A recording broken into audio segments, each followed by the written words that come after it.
Welcome. Hello. We're just before the new year. So if you're listening to this, Happy New Year coming up to you.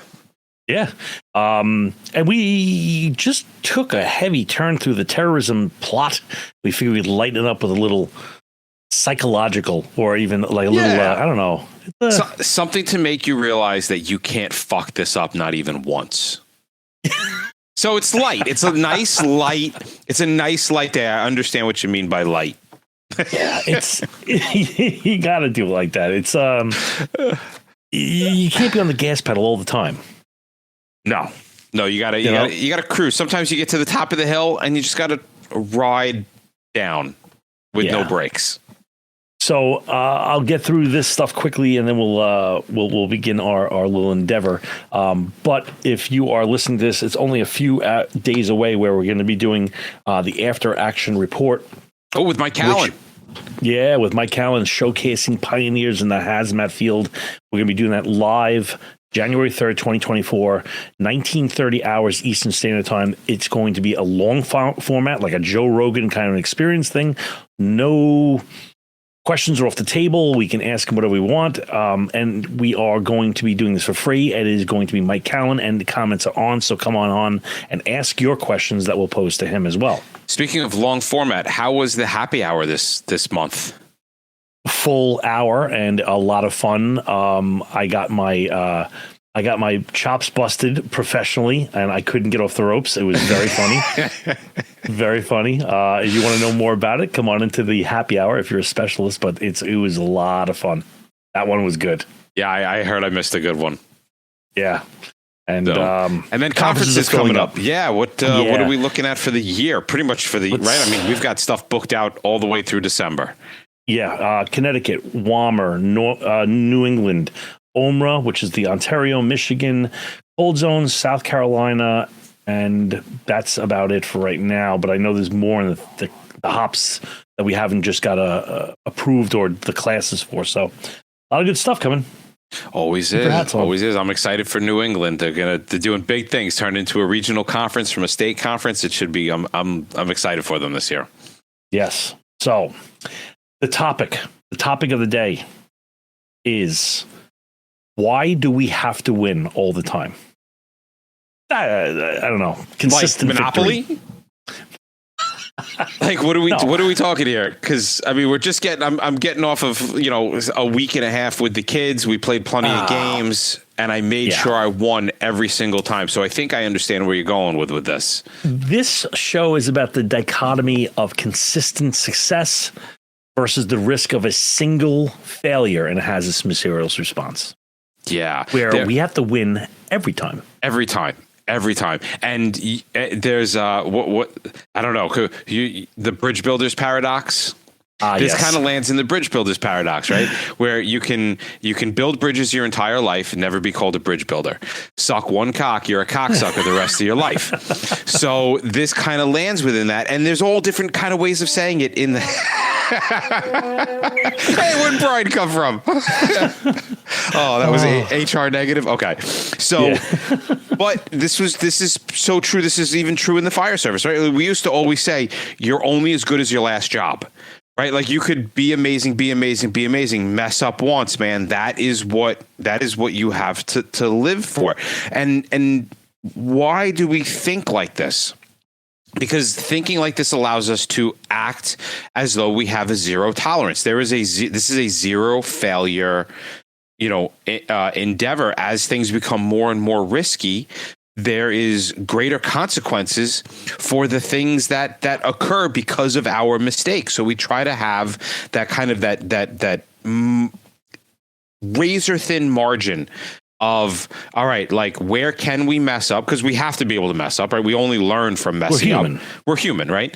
So, where are the times that we look at a situation and go, this is an absolute, we cannot mess this up? And then where are times it's like, hey, you know what? I kind of want to play with this idea. Let's see how this rolls out. So I think what we really need to understand as technicians is, how do we cultivate the resilience needed to face the stress of this incident that I'm at right now is a zero fail incident. Like, there cannot be a screw up on this.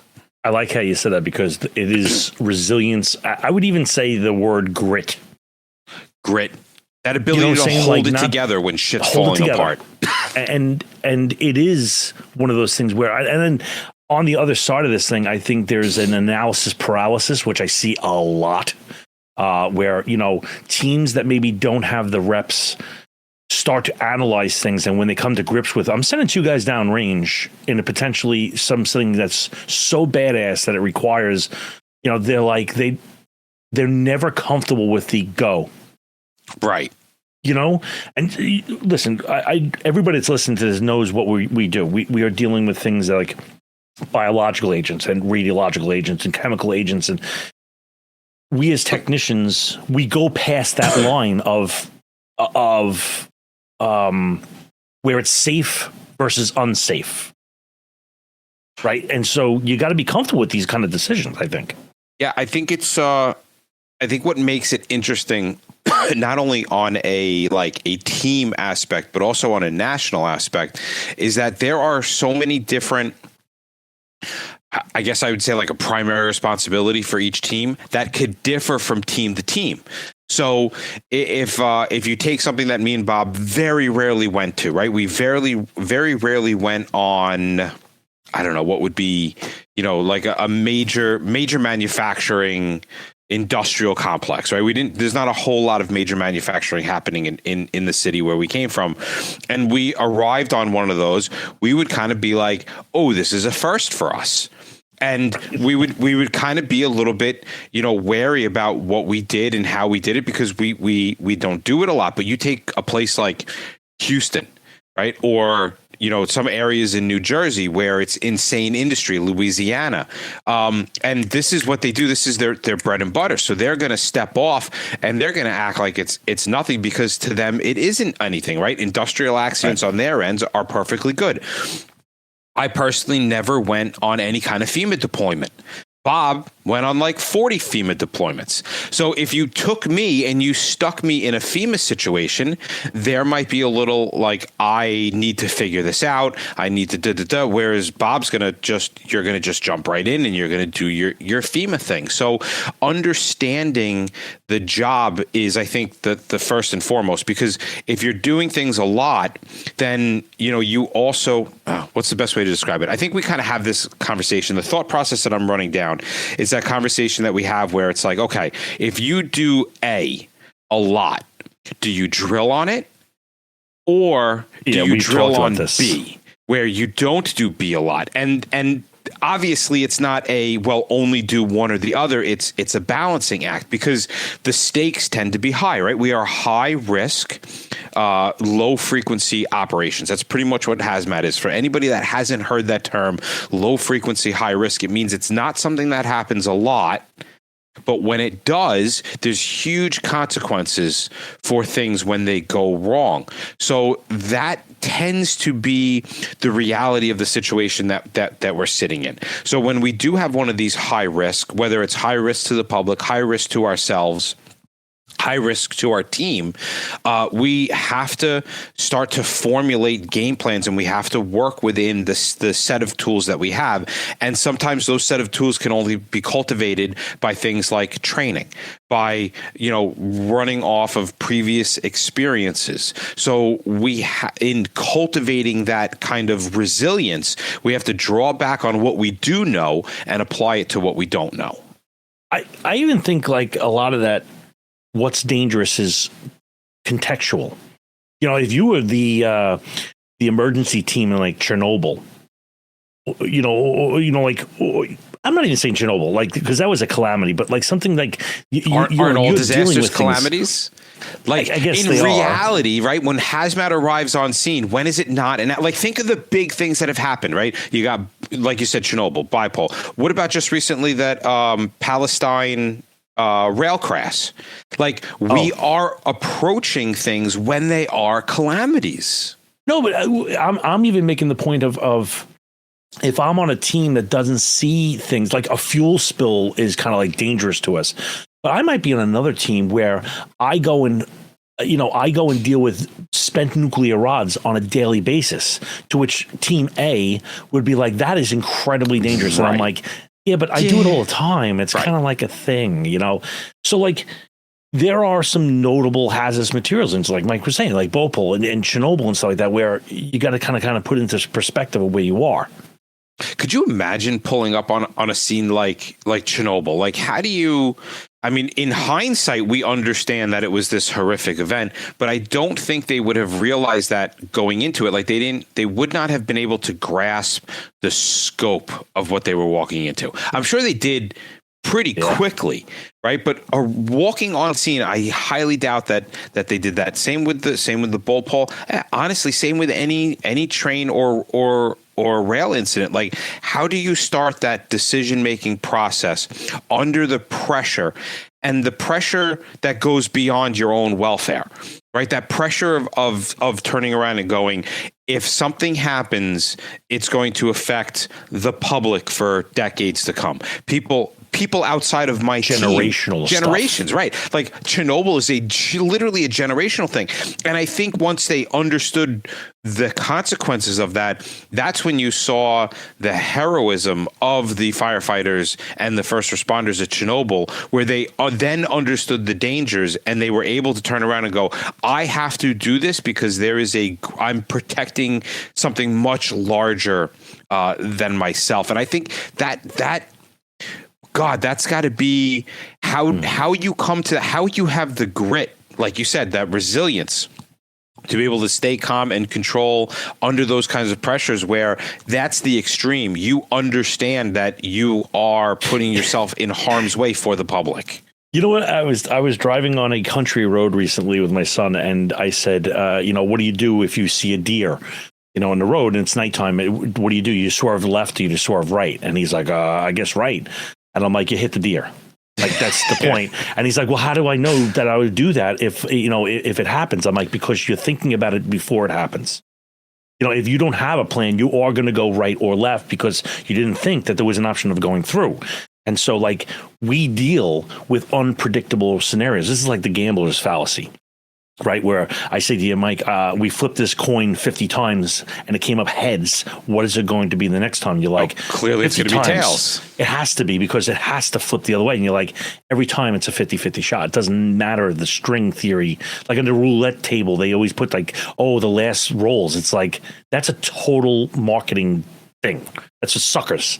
But every roll is fresh. It makes me wonder, though, right? Because if you look at that from a different, like, let's take the roulette for a point of view, and this can also go, as weird as this doesn't sound like it fits into the conversation, it kind of does, because when we look at disasters from our point of view, like a failure of a firefighter or a disaster that takes a life, for every one life that's taken, there were 8 almosts.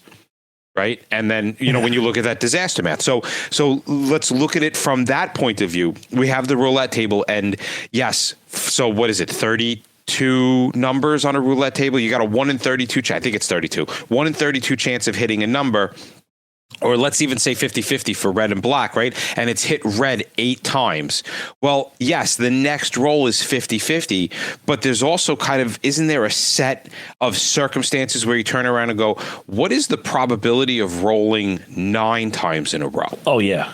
I'm talking about, yes, you're totally right. Right. You're totally right. So if you look at it and this is almost this kind of breaking down of probability, it's very similar to what we saw in people trying to understand all the information coming from COVID, right? Where they're turning around and they go, well, masks help. But then somebody wears a mask and as an individual, they get infected and they're like, well, the mask didn't help me, because people are not parsing through the probability of large numbers and the probability of individual. I will make, going back to your low frequency, high risk thing. And I know we've mentioned this on previous episodes. I just don't remember the numbers. There was a gentleman out there named Gordon Graham, California Highway Patrol, and he was a risk guy.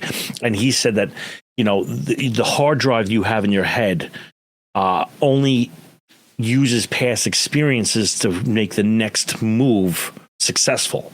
And so if you're going to a unique I don't care how often you go to a fuel transfer or whatever. Everyone is slightly different. So the program that is in your head might not completely carbon copy lay over the situations in front of you. And so every time you have to go out the door, a new program has to be developed. Right. For the new circumstances. For the new circumstances that are in front of you. Which makes that whole concept of unpredictability and challenges, what you were saying, is so difficult. And what you did with your son is exactly what we need to be doing, right? Because the only way you're going to be able to make decisions under pressure is to actually sit down and beforehand run through scenarios. Because like Bob said, that hard drive is going to flip through, and it's going to be like, oh, I got the file. I know what to do. And even training like tabletops, right? As mundane as the tabletop training tends to be, if you hit a scenario that is similar to a tabletop that you've done, your brain's going to flip through and be like, ooh, we've done this before. I have the card for this. And that makes critical decision making where things are time sensitive and high pressure. It allows you to start somewhere. It's like a starting point. Your brain turns around and goes, ooh, I know this little bit of information. Yes. And then like a crystal growing in like a candy rock jar, it builds off of that. And then suddenly you have your structure and your organization. This used to drive me up the wall because we would say at a scene, at a training, at a thing, all right, what if a firefighter goes down? Especially to the rescue side of the house. We'd say, what if a firefighter goes down in a hazmat type operation, right? And I would be like, they'd be like, almost universally, they'd be like, we'll figure it out. No. Like, the thing is like, okay, just discussing, like, everybody's been out there and played the part of the firefighter that's lost, or I'm needing, we're going to go find Joe. Well, how many times you played the part of Joe? Like, what is your plan if you get into a pickle and you say, I am in a problem? I can't just wait for the team that's theoretically coming in. What is my play? And just the discussion of playing it out in your head, maybe not practicing or actually physically doing it, but saying it to yourself is what Mike's saying, is putting that program seed. And that's the bare minimum you should be doing, is talking it through. You should be out there, play the victim. What are you going to do if you go down? As a firefighter, as we did that, what would you go do if you go down? Okay, you got your mayday. There was a time that you would clip, your SCBA between your legs to make things easier if you could, right? Like, you walk through all of these scenarios, and now we need to do that under pressure as officers, incident commanders. And you may turn around and be like, yeah, but I'm just a firefighter. I'm not making those decisions. Mm-hmm. I'm going to reach across this microphone and slap you if you say that, because you are the one making the decisions. You just don't realize it yet, because your officers and your chiefs, if they don't have hazmat experience, they're looking to you to make that decision to help guide them through. And one of the most important things about being on scene and talking to chiefs is to make sure that the communication is always good. So how do we make sure we have good communication?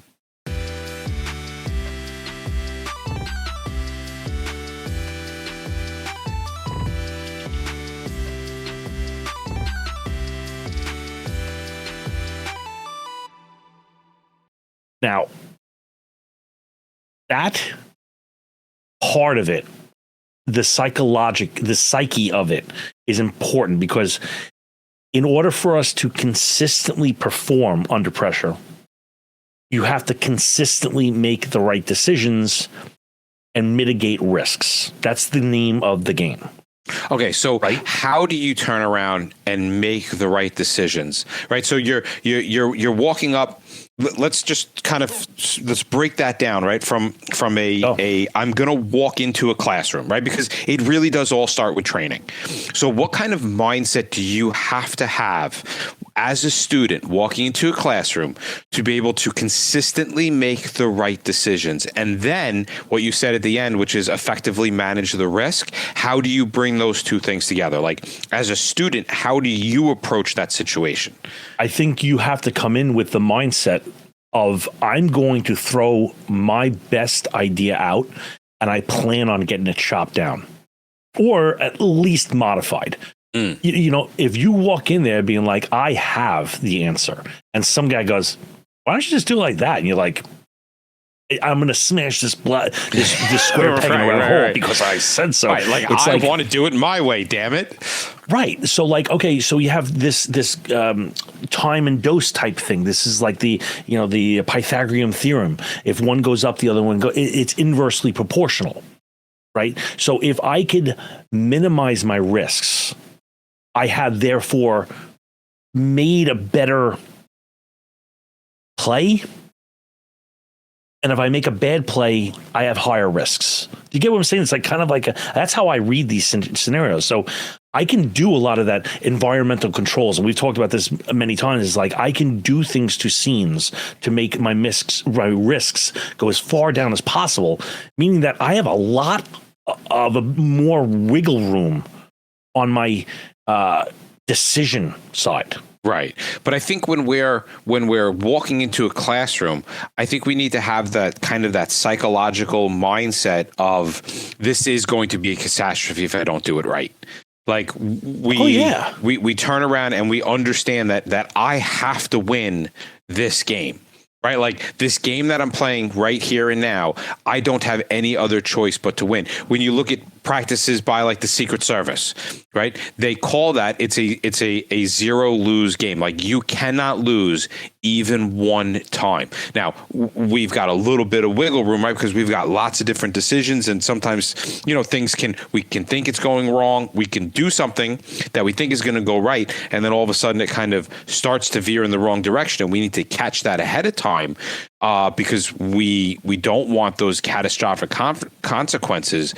And I think that's where your evaluation part of your decision making comes in.